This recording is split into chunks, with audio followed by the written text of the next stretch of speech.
Dear students, class 11th and में skeletal system. इसका system is the structure made up the bones. It is related to the all bones of body. The strong bones structure created the skeletal system, which forms the structure of the body. In the formation of the skeletal system, there are various cartilage which is bind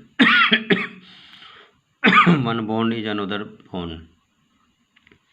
कंकाल तंत्र अस्थियों से बना हुआ एक ढांचा है। इसका संबंध शरीर की सभी अस्थियों से है। इनकी कुल संख्या 206 दृढ़ एवं मजबूत अस्थियों का ढांचा कंकाल तंत्र प्रक्रिया का गठन करता है, जिसके बाह्य ढांचा बनता है। कंकाल की संरचना में अस्थियों के अतिरिक्त कुछ स्थानों पर उपस्थितियां कार्टिलेज भी शामिल होती है। Cervical vert, thoracic vert, lumbar vert, स्क्लेरन, oxygen.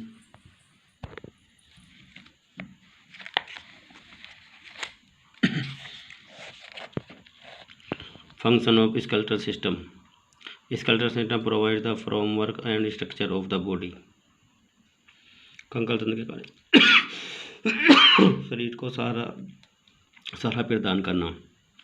It provide protection of the internal organs of the body, heart, lungs, kidney, etc. शरीर के आंतरिक अंगों को सुरक्षा प्रदान करना, जैसे हृदय, फेफड़े आदि। It provides shape to the body. शरीर को आकृति प्रदान करना। It helps in irregular movement of the bones during the movement of the body parts. शरीर के अंगों की गति के दौरान विभिन्न अस्थियों की गति को आसान बनाना।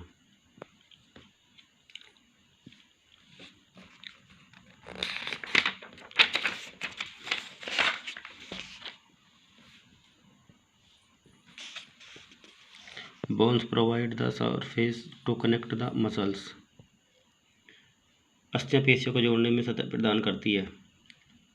It stores minerals. खनिज का भंडारण करती है। It contains bones and marrow which help with the formation of red blood corpuscles RBC. अस्थियों का मज्जा बोन मैरो में लाल रक्त कोशिकाओं का निर्माण होता है।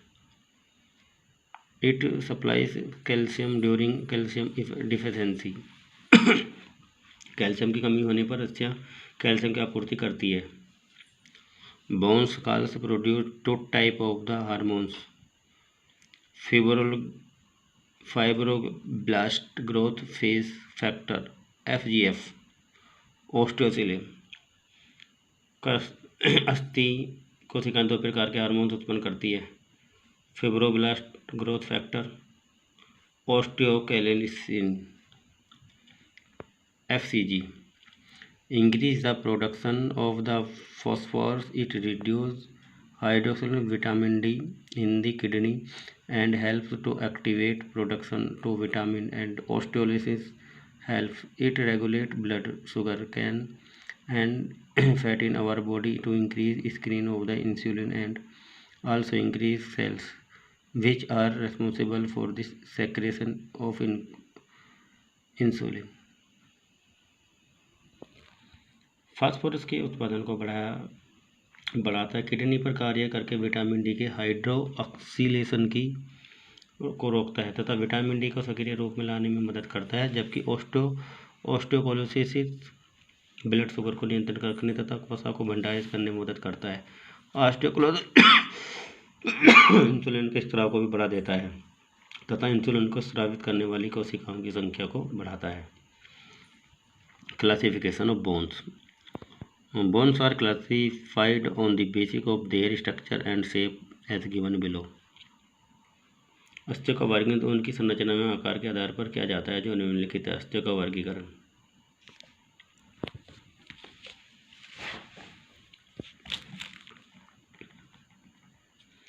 Based on the shape: long bones, short bones, flat bones, irregular bones, sesamoid bones. लंबी अस्थि, छोटी अस्थि, चपटी अस्थि, अनियमित अस्थियां। एक्सल स्केलेटल स्थिति के आधार पर एंडिकुलर cartilage bones, membranes bones, compact bones, sponge bones. Long bones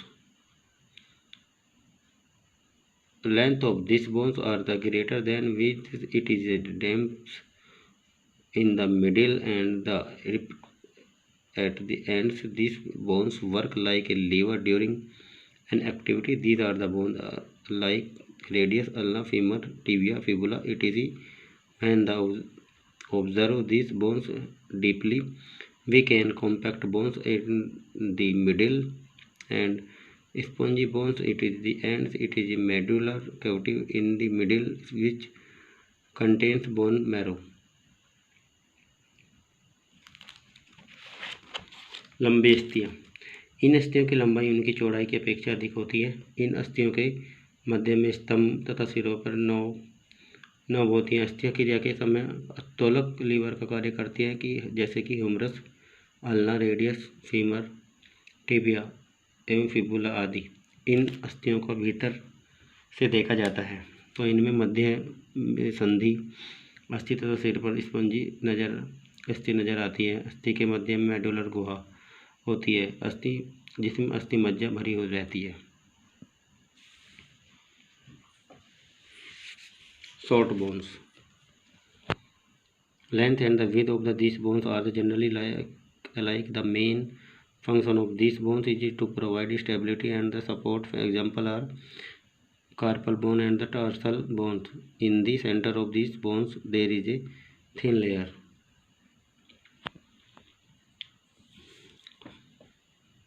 छोटी अस्थियाँ। Short bone. इन अस्थियों की लंबाई तथा चौड़ाई लगभग एक समान होती है। इनका मुख्य एवं सहायता तथा स्थिरता प्रदान करना होता है। उदाहरण के लिए कार्पल तथा टार्सल अस्थियाँ। इन अस्थियों के भीतर एक पतली एक कॉम्पैक्ट अस्थि की होती है जिसके भीतर स्पॉन्जी अस्थि तथा बड़ी मात्रा में अस्थि मज्जा भरी होती है। लंबी अस्थियाँ, छोटी अस्थियाँ। Third,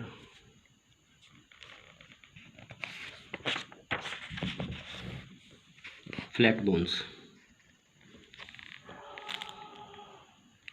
These bones are flat and their main function is to protect the internal delicate organs. These bones provide base for joining muscles to bones. Examples are the scapula, sternum, skull, pelvic and ribs. On the inside of these bones there are bones and compact bones are on the outside. Also bone marrow is present in different amount in the medial. Production of RBC is much more in these bones, especially in the adult. ये अस्थियाँ चपटी होती हैं तथा उनके मुख्य कार्य आंतरिक कोमल अंगों को सुरक्षा प्रदान करना होता है। ये अस्थियाँ मांसपेशियाँ जुड़ाव के लिए आधार भी बनाती है जैसे स्कोपुला, स्टर्नम, खोपड़ी की अस्थियाँ, कुल्ले की अस्थि तथा पसलियाँ। उन अस्थियों में भीतर दोनों कॉम्पैक्ट अस्थि पाई जाती है जबकि मध्य में कैल्शियस अथवा स्पॉन्जी अस्थि पाई जाती है और अलग मात्रा में मध्य में अस्थि मज्जा पाई जाती है तथा वयस्कों में सबसे अधिक लाल रक्त कणिकाओं का निर्माण चपटी अस्थियों में होता है। Irregular bones. The shape of these bones are not same. These are the irregular in shapes like mandible, vertebral, etc. These are the made up of spongy bones from inside and the compact bones from outside. These bones provide protection to the internal organs. अनियमित अस्थियाँ। इन अस्थियों का आकार एक जैसा नहीं होता है। ये टेढ़ी-मेढ़ी आकृति की होती है जैसे मैंडिबल अस्थियाँ, जबड़े की रीढ़ की अस्थियाँ, वर्टिब्रा, सैक्रम। ये अस्थियाँ भीतर से स्पंज अस्थि की बनी होती हैं जिसके बाहरी ओर कॉम्पैक्ट अस्थि की तरह होती है। ये अस्थियाँ आंतरिक अंगों को सुरक्षा तथा सहायता प्रदान करता है। Thank you student.